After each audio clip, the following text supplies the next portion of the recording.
भारत माता की जय, भारत माता की जय।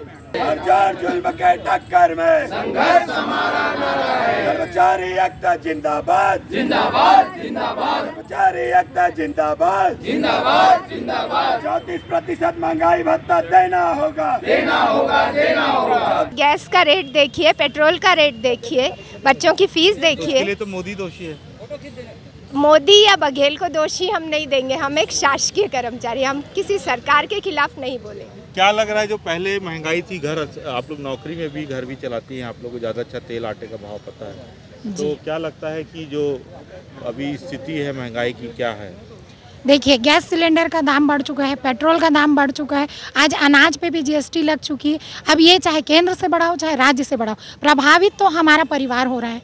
और हम चाहते हैं कि हम अपने बच्चों को अच्छे से अच्छा महंगाई भत्ता, क्योंकि हमारा अधिकार है और 2.5 वर्षों से लंबित है, तो महंगाई भत्ता और गृह भाड़ा भत्ता हमें जो हमारा अधिकार है वो दे दिया जाए। हम अतिरिक्त वेतन की मांग नहीं कर रहे हैं। क्या कहना है मैडम, बच्चों को पढ़ाई में कितना खर्चा बढ़ गया? सर देखिए, हम 1-1.5 साल से ज्ञापन दे रहे हैं सरकार को, राज्य सरकार को ज्ञापन दे रहे हैं। और ज्ञापन के तहत क्या है, हम वो डीए, एचआरए और बहुत सारी हमारी मांगे थी, मगर अभी 2 सूत्री ही मांग ही चल रही है, डीए और एचआरए। चूँकि केंद्र सरकार के द्वारा डीए एचआरए सब दिया जा रहा है, 7वें वेतनमान के अनुसार एचआरए भी हमको नहीं दिया जा रहा है। जो 6 वेतनमान जो दिया है उसी के अनुरूप एचआरए दिया जा रहा है। और डीए भी 34% केंद्र सरकार को दिया जा रहा है, हमको 12% कम दिया जा रहा है। तो महंगाई, चूँकि जैसे मैम ने कहा कि पेट्रोल के दाम, गैस के दाम और अन्य खर्चा, हाँ महिलाओं को तो 5,000 से हाँ पढ़ाई में तो असर पड़ रहा है। किताबें महंगी हो गई, हाँ किताबें भी महंगी हो गई हैं। और सबसे दुख की बात तो ये है, जहाँ हम पढ़ाने जाते हैं उन बच्चों को सफ़र करना पड़ रहा है। तो ये ना हो, सरकार इस चीज़ को समझे। और उनके साथ साथ हमारा तो हो ही रहा है, तो बच्चों का भविष्य कम से कम 2 साल कोविड के बाद अभी अच्छे से पढ़ाई की शुरुआत हुई है, तो ये क्रमशः चलता रहे और उनका भविष्य किसी तरह दांव में ना लगे, इस पर ध्यान देना चाहिए। हम अब पुरुषों से बात करते हैं, से कुछ सवाल और दूसरे टाइप के भी करूँगा। आप लोग महंगाई भत्ते की मांग कर रहे हैं जी जी। अभी कुछ दिन पूर्व मैंने युवाओं से बात की है, जिस दिन आपकी पहले दिन वो थी। युवाओं का कहना है कि हम लोग को रोजगार ज़्यादा जरूरी है। युवाओं से मैंने बात की है जी, तो युवाओं का कहना हमको रोजगार भी जरूरी है। अभी कुछ दिन भत्ता टाला जा सकता है कि कोरोना का समय था, सरकार की आय बहुत ज़्यादा नहीं है, अभी भी पूरी तरीके से बाजार अपने उसमें नहीं लौटा। क्या कहना है? नहीं, ऐसी बात नहीं है। हम लगातार समाचार पत्रों के माध्यम से या मीडिया के माध्यम से देख रहे हैं कि सरकार, छत्तीसगढ़ सरकार की स्थिति अन्य राज्यों की अपेक्षा ज़्यादा सुदृढ़ है।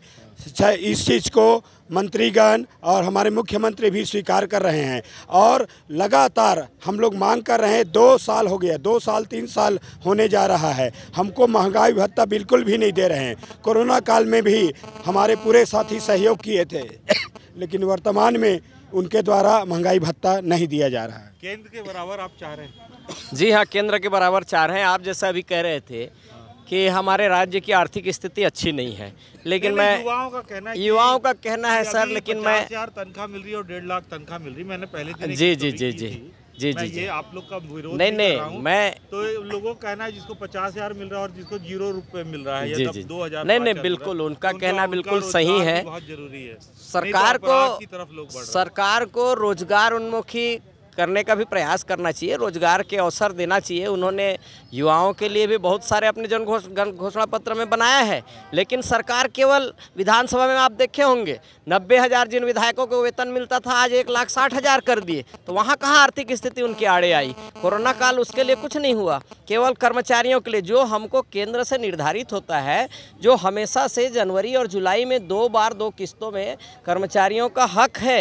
ये हमारा कोई मांग नहीं है सर, आज मांग के रूप में हम इसको आगे लाए हैं, लेकिन ये हमारा हक है। 2 बार महंगाई भत्ता बढ़ता ही है और जैसा जैसा केंद्र लागू करता है राज्य सरकार उसी के अनुरूप देती है। लेकिन बड़ी विडंबना है, छत्तीसगढ़ में केंद्र सरकार 34% डीए दे रही है और राज्य सरकार केवल और केवल 22%, जबकि आज अन्य राज्यों की स्थिति आप देख लेंगे। हमारे से आर्थिक स्थिति खराब है, उसके बाद भी केंद्र के बराबर महंगाई भत्ता दे रहे हैं। और क्या हमारे लिए गृह भाड़ा भत्ता बढ़ाने की आवश्यकता नहीं है?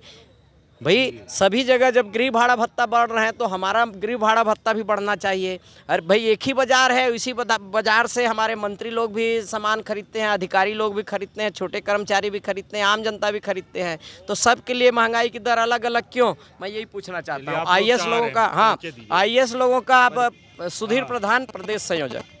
ये देखिए इनकी मांग है जो दो तरीके से बात आ रही है कि एक तरफ बोला जा रहा है कि युवा बेरोजगार हैं इसलिए ज़रूरत नहीं है, और दूसरा इनकी मांग है कि केंद्रीय कर्मचारी और बिजली कर्मचारियों को मिल रहा है तो इनको भी मिल रहा है। RPLN से देवाशीष, रायपुर, छत्तीसगढ़।